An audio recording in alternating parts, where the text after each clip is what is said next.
senhoras cursistas, tudo bem com vocês? Vamos dar continuidade à disciplina Política e Organização da Educação Nacional, na nossa terceira semana de aula, né, de 12 a 18 de novembro, estudando a unidade 2. Né? Esse é o primeiro slide dessa aula, né? A primeira videoaula desta aula, já que nós vamos dividir em duas, tá certo?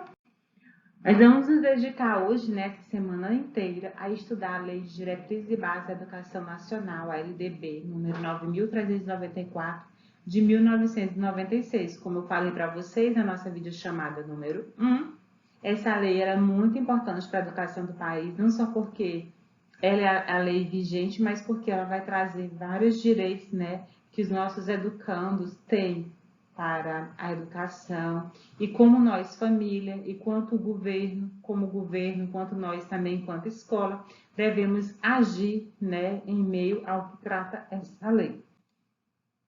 Esta lei, a LDB, né, que não foi a nossa segunda lei de diretrizes e bases da educação, ela foi promulgada em 1996, no dia 20 de dezembro. Ela abrange os diversos tipos de educação, desde a educação infantil, né, sendo obrigatória para as crianças a partir de 4 anos, quanto também ela fala do ensino fundamental, do ensino médio, que se estende até os 17 anos, e ela também fala de outras modalidades de ensino, como educação especial, educação indígena, educação do campo e à distância. Nós não vamos falar aqui, né, nessa disciplina das modalidades de ensino. Por quê? Porque vocês, no nosso currículo aqui do IFP, né, nós temos as modalidades de educação profissional e tecnológica. É uma disciplina que vocês vão ver sobre essa modalidade em uma disciplina. A educação especial, ela é uma disciplina que vocês vão ver numa disciplina. A educação de jovens e adultos, ela é uma modalidade, ela também é uma disciplina. Então, nós não vamos focar nesse contexto de LDB, nessas modalidades, sendo em vista que vocês verão sobre essas disciplinas, né, sobre estas modalidades em cada disciplina. Então, nesta LDB, né, nós encontramos também os princípios gerais da educação, bem como as finalidades, recursos financeiros, a formação e diretrizes para a carreira dos profissionais da educação. Ela também, essa lei é uma lei que se renova a cada período, cabendo quem? A Câmara dos Deputados fazer a atualização dela. Inclusive, quando vocês forem ler o texto de apoio, se vocês forem direto no site do Planalto, né, no link, vocês vão ver que a lei ela encontra-se riscada. O que é aqueles riscos? São as partes que estavam na lei original e que elas foram atualizadas. Aquele artigo 4º, por exemplo, pode estar riscado, quer dizer que aquele era o texto original. E abaixo dele já vai ter uma redação nova. Observem que lá tem uma data, dizendo que é a redação nova daquela lei, tá certo? Porque ela é constantemente atualizada de acordo com as necessidades da sociedade. Então, o título 1 trata da educação. Ele vai dizer no artigo 1º que a educação abrange os processos formativos que se desenvolvem na vida familiar, na convivência humana, no trabalho, nas instituições de ensino e pesquisa e nos movimentos sociais e organização da sociedade civil e nas manifestações culturais. Que o inciso 1º vai dizer que essa lei disciplina a educação escolar, que se desenvolve predominantemente por meio do ensino e instituições próprias, e que ela vai se vincular ao mundo do trabalho e à própria prática social, isso a educação. Então, aqui no título 1, a gente vai ver os processos que a educação ela abrange, que é não apenas dentro da instituição de ensino, né, mas uma convivência humana, no trabalho, na vida familiar, e que essa educação escolar ela deve se vincular ao mundo do trabalho e à prática social. Mas ela vai, né, ocorrer predominantemente nas instituições de ensino. Então, o título 2 vai dizer que a educação é devida à família e do Estado, inspirada nos princípios da liberdade e nos ideais de solidariedade humana, e ela tem por finalidade o pleno desenvolvimento do educando, o seu preparo para o exercício da cidadania e sua qualificação para o trabalho. Então, a educação ela vai acontecer tanto na escola, né, onde vai haver essa preparação para o exercício da cidadania e sua qualificação para o trabalho, mas ela não é dever só da escola, né, ela é dever também da família, que tem a missão de criar, de educar essa criança e de conduzi-la até a escola e proporcionar os meios também para que ela permaneça na escola. E a permanência não é um papel apenas da escola, mas é uma permanência também papel da família, né, que tem também o papel de zelar pela criança, pelo adolescente. O artigo 3º vai dizer que o ensino será ministrado com base nos seguintes princípios. Quais são eles? Aqueles mesmos princípios que a gente vai ter na Constituição Federal de 88, inclusive já alguns bem atualizados. Primeiro, a igualdade de condição de acesso e permanência na escola, a liberdade de aprender, de ensinar, pesquisar e divulgar a cultura, o pensamento, a arte e o saber, o pluralismo de ideias e concepções pedagógicas, o respeito à liberdade, o apreço à tolerância, a coexistência de instituições públicas e privadas de ensino, bem como a gratuidade do ensino público em estabelecimento oficial. Então, o aluno tem condição, né, não apenas de entrar numa escola, mas de permanecer nela. Digo permanecer nela concluindo o ensino fundamental, o ensino médio que ali for proposto. Digo também adquirindo aprendizagem, eu não vou estar ocupando um espaço, uma carteira escolar, mas eu estou ali para adquirir conhecimento também, né. Essas instituições devem ser fornecidas, né, pelo poder público, né, essa instituição de ensino de forma gratuita, é um direito, está na Constituição Federal de 88 como princípio, e está aqui na LDB também de 1996. Podendo existir instituições privadas? Podem, mas devem existir as escolas gratuitas, que são fornecidas pelo estabelecimento oficial, que no caso aqui é o Estado. Né? Ela vai colocar também, quanto aos seus princípios, o respeito à liberdade, o apreço à tolerância e também o pluralismo de ideias, concepções pedagógicas e a liberdade que nós temos enquanto professor de ensinar e nossos alunos também têm de aprender, certo? Como princípios ainda, nós temos a valorização do profissional da educação escolar. Quando eu falo profissional da educação escolar, eu não estou falando apenas de professor, eu estou falando de todos aqueles que compõem o ambiente escolar, seja coordenador, diretor, supervisor. A lei garante ainda a gestão democrática do ensino público, na forma desta lei da legislação dos sistemas de ensino, que inclusive a gente discutiu na videochamada, né, sobre a questão de maneiras que podem ocorrer a gestão democrática. Uma delas é a eleição para diretor, é a ocorrência dos conselhos de classe, conselho escolar, também do grêmio estudantil, e inclusive, né, vocês terão uma disciplina posterior a essa, que é a disciplina de gestão escolar. A outra é a garantia do padrão de qualidade, que as escolas devem oferecer ensino de qualidade, a valorização da experiência extraescolar do educando, bem como a vinculação entre a educação escolar, trabalho e as práticas sociais, a consideração com a relação diversidade étnico-racial e também a garantia do direito à educação e à aprendizagem ao longo da vida. O título 3 vai tratar do direito à educação e o dever de educar, onde o artigo 4º vai dizer que o dever do Estado com a educação escolar pública ele será efetivado mediante a garantia de, primeiro, a educação básica obrigatória e gratuita dos 4 a 17 anos de idade, organizada da seguinte forma. Então, vocês não podem esquecer que a educação básica é obrigatória nessa faixa etária de 4 a 17 anos. Esta lei, esse artigo, foi atualizado. Antes, o que era obrigatório era o ensino fundamental. Desta forma, nós temos como obrigatório a idade escolar, que ela é de 4 a 17 anos. Se a gente observar aqui, a forma da organização da educação básica, né, de 4 a 17 anos eu estou em ensino infantil, né, pré-escola, fundamental e médio. Então, a gente vai ter mais que uma parcela do ensino fundamental sendo obrigatória, mas o que é obrigatório não é o nível de ensino, mas sim a idade escolar. Tá certo? Então, a educação básica é obrigatória. Como é que a educação básica é organizada? Ela é organizada como educação pré-escolar, né, ensino fundamental e ensino médio. Sendo que essa pré-escola ela funciona aqui, dentro da educação infantil, que ela é gratuita às crianças de até 5 anos de idade. Onde a educação infantil é dividida em creche e pré-escola. Creche de 0 a 3 anos e pré-escola a partir dos 4 anos e o ensino fundamental a partir de 6 anos de idade. Ela vai dizer ainda que o atendimento educacional especializado ele é gratuito aos educandos com deficiência, com os transtornos globais de desenvolvimento, com altas habilidades ou superdotação, e ele é transversal a todos os níveis, etapas e modalidades, e ele deve ser preferencialmente na rede regular de ensino. Então, esse atendimento educacional especializado é transversal a todos os níveis, quer dizer que ele pode ocorrer no infantil, no fundamental, no médio, no superior e na pós-graduação. O aluno tem direito a um atendimento especializado. Vai dizer também que o acesso público e gratuito ao ensino fundamental e médio deve ocorrer para todos aqueles que não concluíram na idade própria. Aquele pessoal que evadiu a escola, que nunca frequentou a escola, que não está ali daquela idade escolar, dos 4 a 17 como obrigatório, ele também tem direito a frequentar a escola e deve, tendo acesso público e gratuito. Também deve-se dar acesso aos níveis mais elevados do ensino, da pesquisa e da criação artística, segundo a capacidade de cada um. E devemos ofertar o ensino noturno regular, adequado às condições do educando.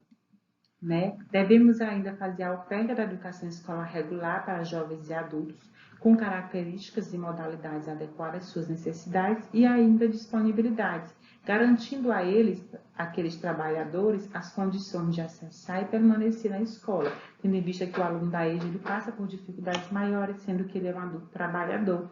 Então, devemos garantir a ele também a condição de acessar e permanecer nesta escola. E ainda fazer o atendimento ao educando em todas as etapas da educação básica por meio de programas suplementares de material didático escolar, transporte, alimentação e assistência à saúde, como a gente conversou na videochamada 1. A gente tem vários programas suplementares, como o do livro didático, PNLD, temos também o do transporte, que é o PENAT, o programa também de merenda escolar, que contribui para que essa educação seja desenvolvida no país. Outro ponto destacado na lei são os padrões mínimos de qualidade do ensino, que devem ser definidos como a variedade e quantidade mínimas por aluno de insumos indispensáveis ao desenvolvimento do processo de ensino-aprendizagem. Então, o padrão mínimo de qualidade de ensino é um valor mínimo que a gente vai definir por aluno, para garantir essa qualidade, no ensino. O outro é a vaga na escola pública, na educação infantil, ensino fundamental mais próximo à sua residência, para toda criança a partir do dia que ele completar 4 anos de idade. A creche, que é de 0 a 3, ela não é obrigatória, a escola é obrigatória. Então, os governantes vão trazer aqui para si essa responsabilidade de ter escolas para crianças a partir de 4 anos de idade. Pode oferecer creche de 0 a 3? Pode, mas não é obrigatório. Por isso que, se vocês observarem, nos municípios que vocês moram, vocês vão ver mais escolas de pré-escola a partir de 4 anos do que creche de 0 a 3, já que o governo não tem essa obrigatoriedade de fornecer. O artigo 4º vai dizer que é assegurado o atendimento educacional durante um período de internação ao aluno da educação básica internado para tratamento de saúde em regime hospitalar ou domiciliar por um tempo prolongado, conforme dispuser o poder público. Então, o aluno está em atestado médico, ele está internado, ele tem direito também, a ter o ensino, só que no caso aqui de maneira domiciliar, que aqui no IFE, por exemplo, nós temos o atendimento domiciliar. O artigo 5º, o acesso à educação, ele é básica, é obrigatória, ele é um direito público subjetivo, podendo qualquer cidadão, grupo de cidadãos, associação comunitária, organização sindical, entidade de classe ou outra legalmente constituída e ainda o Ministério Público, acionar o poder público para exigir. Então, a educação é um direito público subjetivo, sendo a obrigação do Estado, fazer essa condução dessa escola, de 4 a 17 anos, que é a idade obrigatória, e sendo da responsabilidade da família conduzir essa criança escolar dentro dessa idade obrigatória também à escola, quando um dos dois não cumpre a sua parte, nessa missão da educação, elas podem ser acionadas, essas organizações aqui, para que faça, que exija que cada um cumpra a sua parte na manutenção de fornecer o acesso à educação. Então, o poder público, na esfera da sua competência, ele deve fazer o quê? Recensear anualmente as crianças e adolescentes em idade escolar, bem como os jovens e adultos que não concluíram a educação básica, fazer a chamada e zelar junto aos pais ou responsáveis pela frequência. Então, eu tenho que saber a quantidade de crianças, de adolescentes que eu tenho em idade escolar para poder fazer essa chamada pública e ver se eu, por exemplo, tenho escola suficiente para todos, ou se eu devo construir mais escolas, se eu devo conduzir um transporte escolar até um espaço até que lá tem escola, e assim garantir o acesso à educação.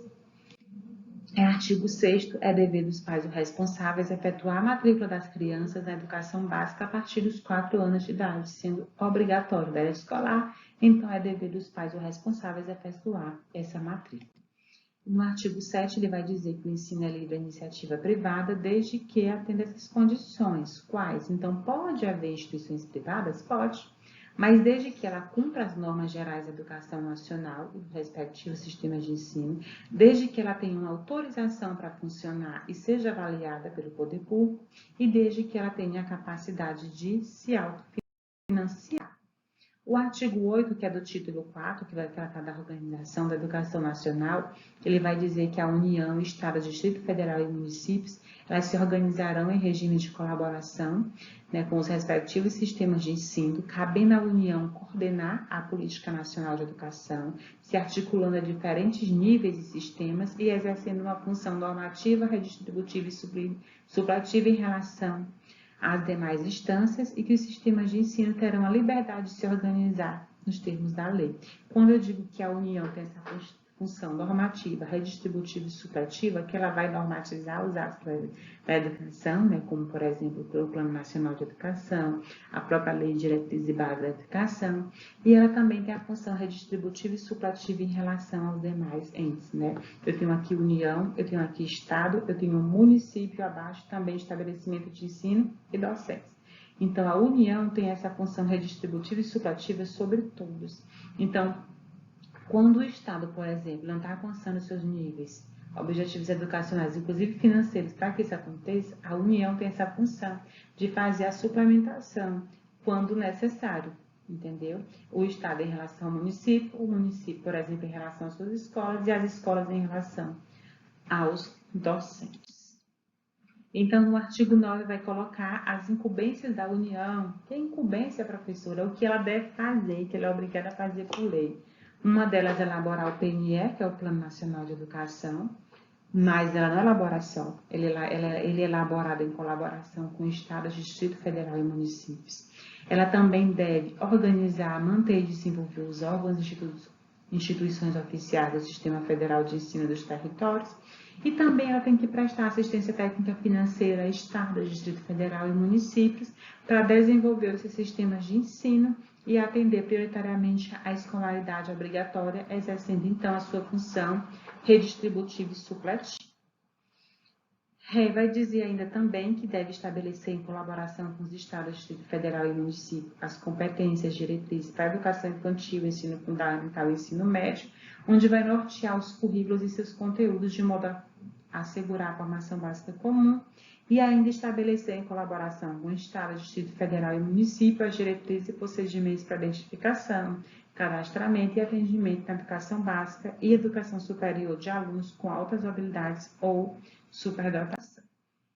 A União deve ainda coletar, analisar e disseminar informações sobre a educação, bem como assegurar o processo nacional de avaliação do rendimento escolar do ensino fundamental, médio e superior, em colaboração com os sistemas de ensino, objetivando assim uma definição de prioridades e a melhoria da qualidade do ensino, baixando também normas gerais sobre os cursos de graduação e pós-graduação. A União também tem a competência, né, a incumbência de autorizar, reconhecer, credenciar, supervisionar e avaliar as instituições de educação superior nos estabelecimentos do seu sistema de ensino. Na estrutura educacional, vai haver um Conselho Nacional de Educação, que é o CNE, que tem essa função normativa e de supervisão nas atividades permanentes criadas por essa lei, também garantindo o cumprimento, né, dos incisos 5 a 9, e ela vai ter acesso a todos os dados e informações de todos os estabelecimentos e órgãos educacionais.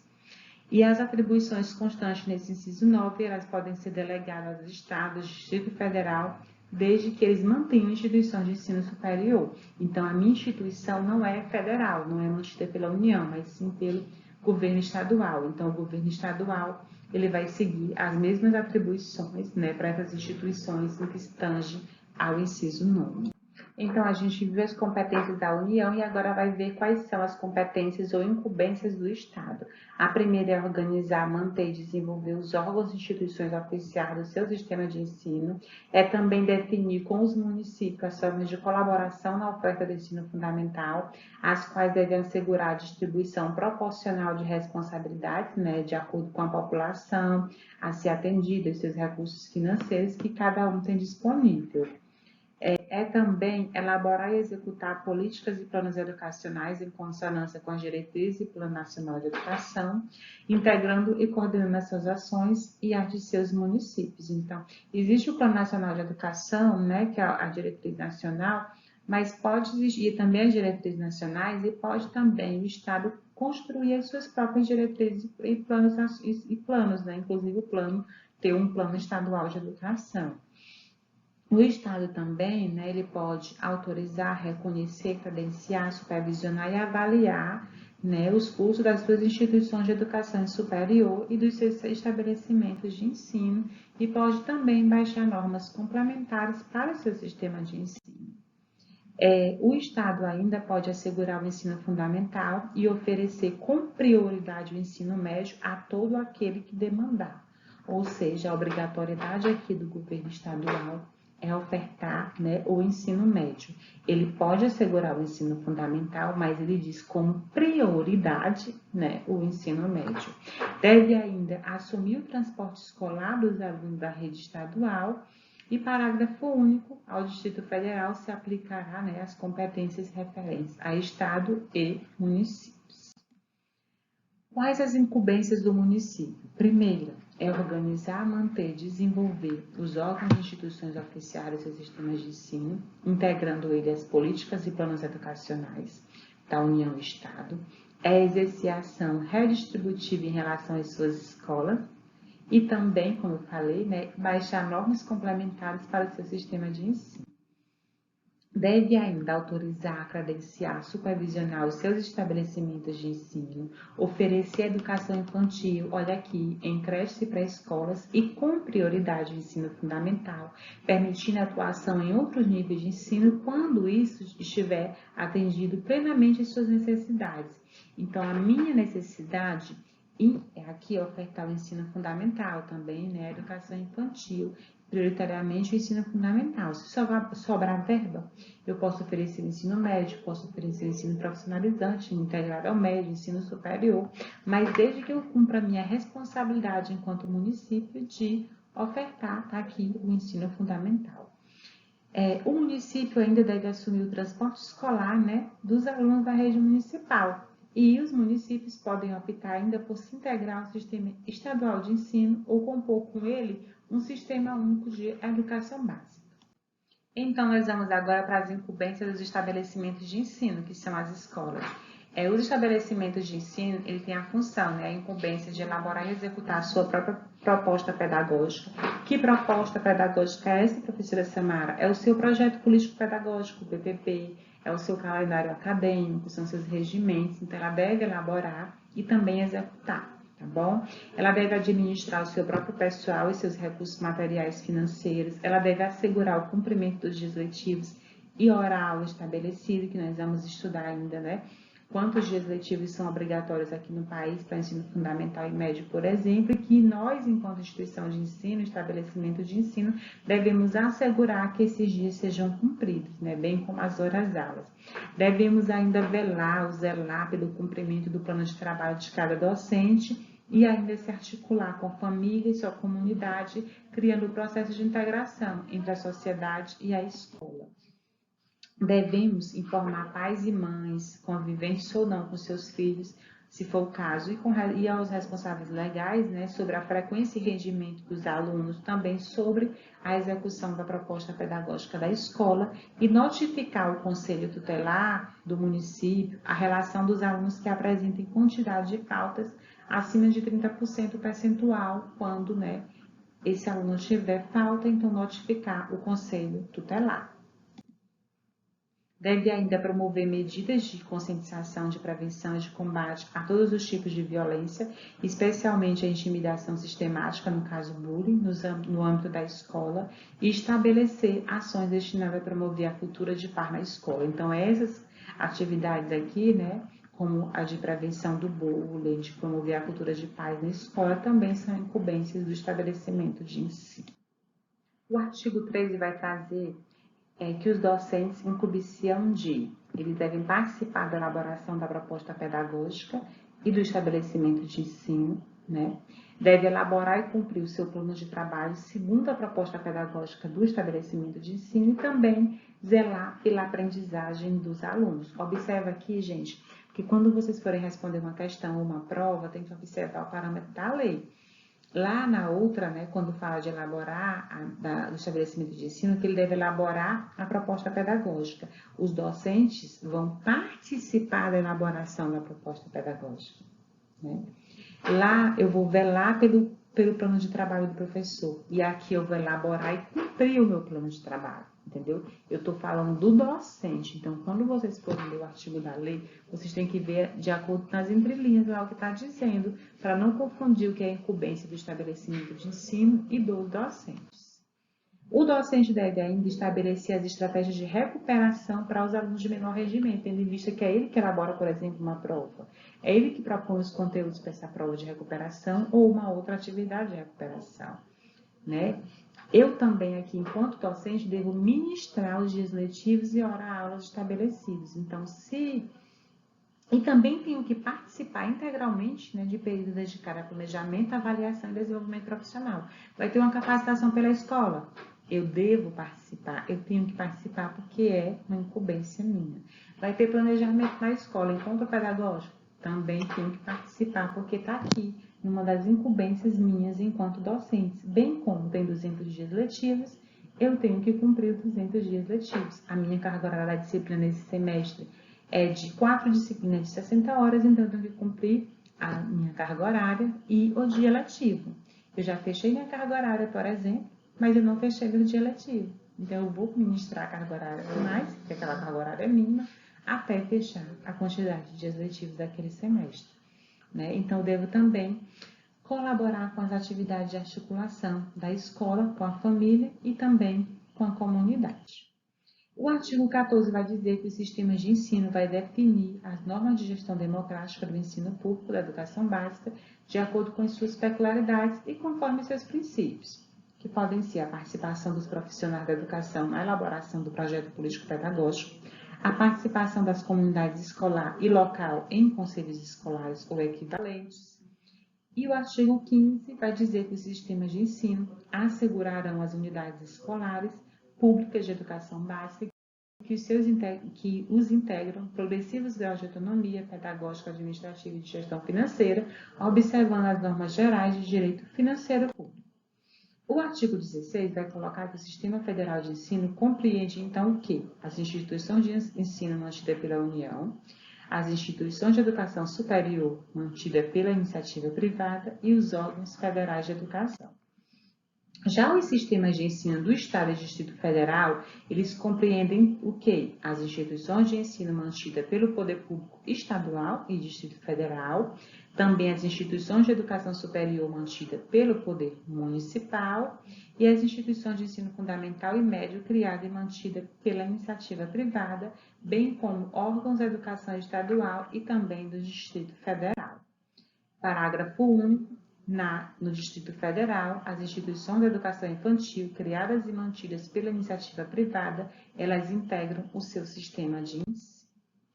O artigo 18 vai dizer que os sistemas municipais compreendem as instituições de ensino fundamental médio e educação infantil, mantida pelo Poder Público Municipal, as instituições de educação infantil criadas e mantidas pela iniciativa privada e os órgãos municipais de educação.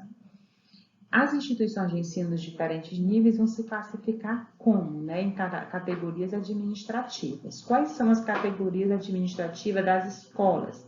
Elas podem ser públicas e privadas. Públicas, assim entendidas, criadas e incorporadas pelo poder público. E privada, né, quando ela é mantida e administrada por uma pessoa física ou jurídica, e ela pode ser também comunitária, né, na forma da lei número 13.868 de 2019. As instituições de ensino, né, que se referem aos incisos 2 e 3 do caput desse artigo, elas podem também se qualificar como confessionais, atendida a reorientação confessional e ideologia específica, que no caso, quando é que eu tenho uma escola confessional, é quando eu tenho uma escola, por exemplo, de ordem católica, de ordem evangélica, batista, presbiteriana, como a gente vê por aí, né? Tem o Instituto Batista Correntino, lá em Corrente, tem o Diocesano, tem o Colégio das Irmãs em Teresina, que são escolas confessionais, tá bom? Mas isso deve ser previsto aonde? No projeto político-pedagógico da escola. O título 5 vai falar dos níveis e modalidades da educação, colocando a composição da educação, né? Da educação escolar no Brasil. Então, a educação escolar no Brasil, ela compõe-se de quê? De educação básica, onde ela é formada pela educação infantil, ensino fundamental e ensino médio, né? Sendo que a educação básica ela tem por finalidade desenvolver o educando, assegurando ele uma formação comum, indispensável para o exercício da cidadania e fornecer meio para progredir no trabalho e estudo posterior. Então, eu estou falando aqui de fornecer meio para progredir para o estudo posterior. Então, eu estou falando na educação básica, onde o aluno faz ensino pré-escola, fundamental e ensino médio.